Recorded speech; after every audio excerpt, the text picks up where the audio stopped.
Dans une note officielle, la Direction générale des impôts du Cameroun annonce que la taxe sur les transferts d'argent par voie électronique, instituée par la loi de finances 2022, a généré des recettes de 7,3 milliards de francs CFA entre février et mai 2022.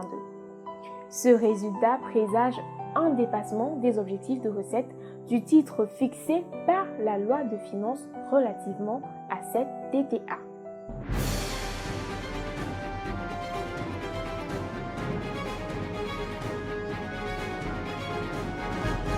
Salut à tous et merci de suivre cette nouvelle vidéo sur Investir Innover en Afrique TV. Une note de conjoncture de la Direction générale des impôts explique la situation de mobilisation des recettes fiscales non pétrolières au 31 mai 2022.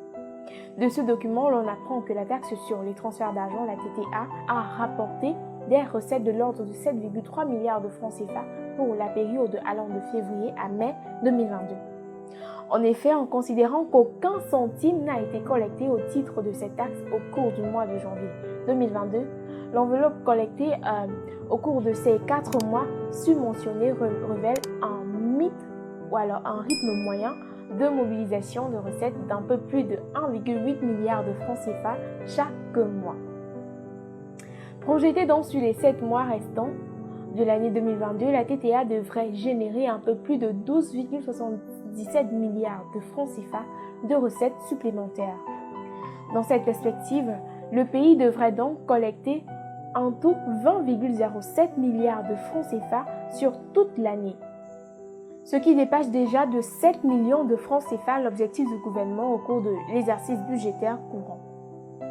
Mais en considérant que les périodes de fêtes de fin d'année et de rentrée scolaire et universitaire au Cameroun, que sont les mois d'août, de septembre et d'octobre, sont des périodes de grande activité en termes de transfert d'argent Orange Money ou MTN Mobile Money, il est donc aisé d'anticiper un dépassement plus important des prévisions initiales de la DGI sur les recettes attendues de la TTA.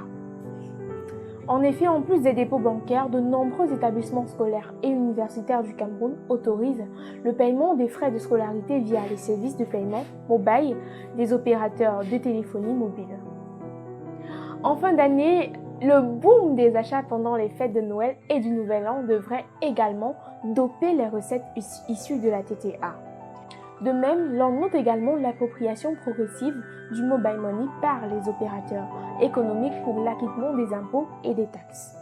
D'ailleurs, environ 10 milliards de francs CFA d'impôts ont été payés par ce canal en 2021 selon le ministère des Finances.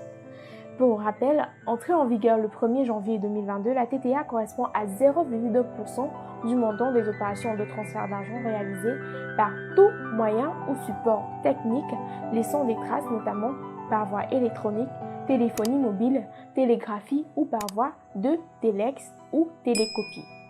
Cette taxe est également applicable à tous les retraits en numéraire consécutifs à un transfert d'argent effectué auprès des établissements financiers ou des entreprises de téléphonie mobile. La TTA suscite cependant des inquiétudes dans certaines institutions financières internationales car considérées comme des niches de recettes par l'État du Cameroun.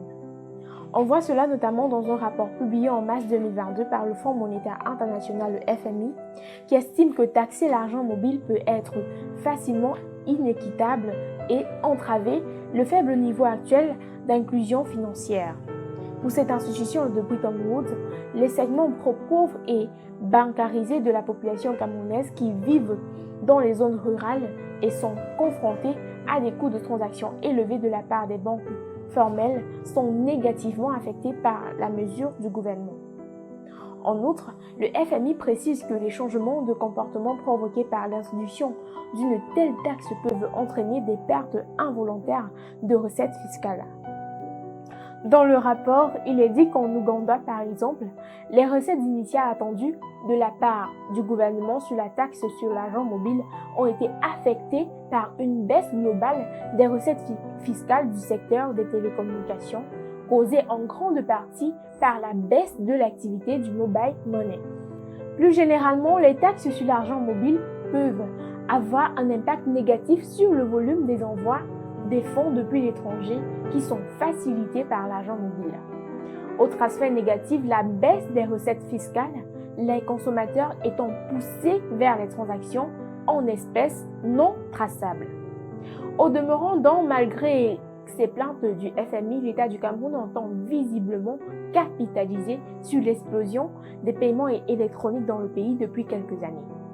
En effet, selon les données de la Banque des États de l'Afrique centrale, la BEAC, en 2020, le Cameroun détenait à lui tout seul 19,5 millions des 30,1 millions de comptes mobile money recensés dans la zone SOMAC, soit 64,8% du global.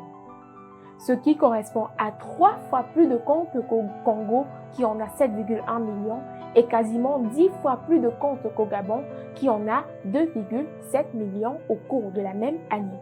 Maintenant, la question qui demeure est qu'est-ce que l'État fera de tout cet argent collecté auprès des mobile money? Voilà, c'est tout pour cette nouvelle vidéo sur Investir Immobilier en Afrique TV. Merci de l'avoir suivi, merci de vous abonner et surtout partager et liker. À très vite pour une autre vidéo.